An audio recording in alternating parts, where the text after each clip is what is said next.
Hi everyone, and sorry for taking so long to get video number 2 out.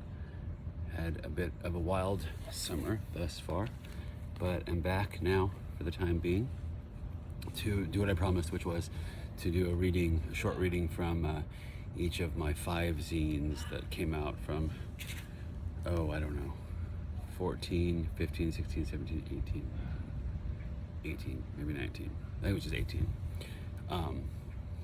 The previous video is of my first one, which was my Fist is a Book of Ethics, and today I'm going to read from my second one, Colors, More Colors. So this one is different, sort of diverges from my initial project of attempting to make poetry that is like recursive in a way that makes itself its own object. There's a lot of ways to like think about that or read that or try that out. This still sort of does that, but it's also a little bit more biographical, explicitly so. It's shorter. It has to do more explicitly with the erotic, not necessarily simply in terms of like the erotic as a mode of living in the world, but like maybe more sensualism in the erotic mode, desire, that sort of thing. It also has a piece of prose in it, like a short story. And what I did was, it has 5 short poems, and interspersed are 5, I believe, like sections. Yeah, 5 sections of this short story. The short story is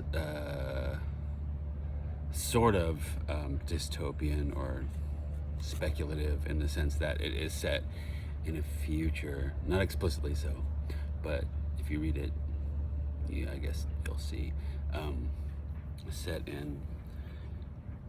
on the campus of a university, pretty much obviously Berkeley, where there's a civil war going on between students and police officers.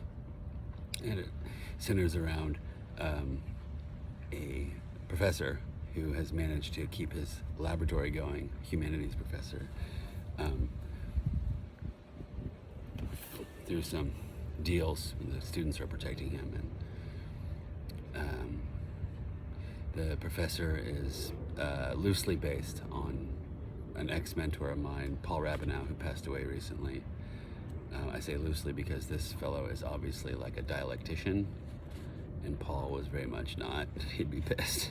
I don't know if I ever gave him a copy. And then also Colors, More Colors itself as a title is a response to when a somewhat famous poet introduced my reading. I was reading, opening up for a pretty famous poet. I won't say who they are, maybe later. And he said that those poems from Fist were colorless. White guy. I think A has a point. I think B, something's happening there that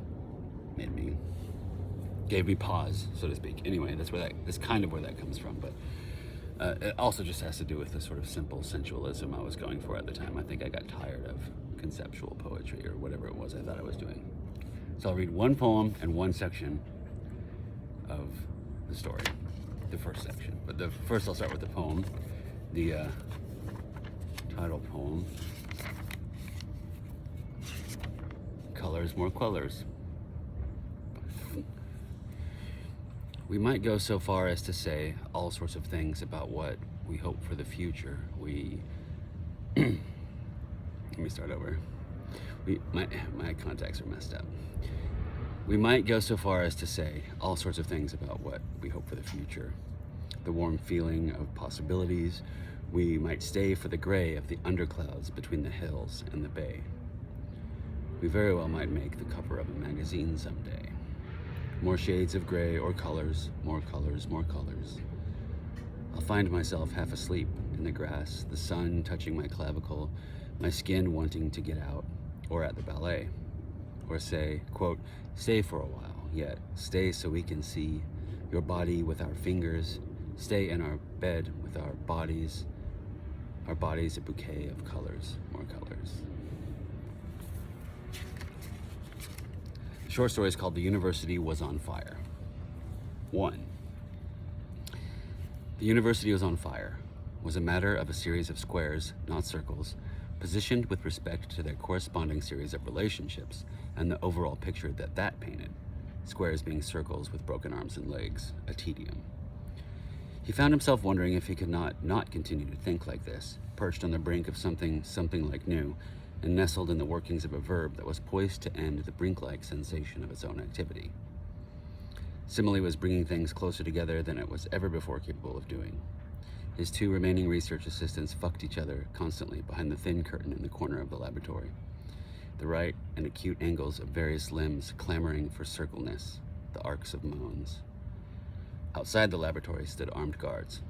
The stale scent of a tenuous agreement between warring factions, coupled with a cold and constant influx of cash in the direction of the rebel students, kept his space clear of the debris necessary to the conflict, but suggested that an inverted, though yet still positive, relationship existed between abundance and time.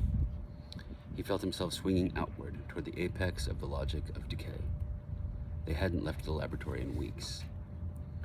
Through the old window, from his sweaty cot, he could see the campanile burning like a torch, hear the muffled pops of distant gunfire, taste the metal quality of the night air as it poured in through the 3 inches of open space between the sill and the sash of the window adjacent to his cot. Thanks for listening.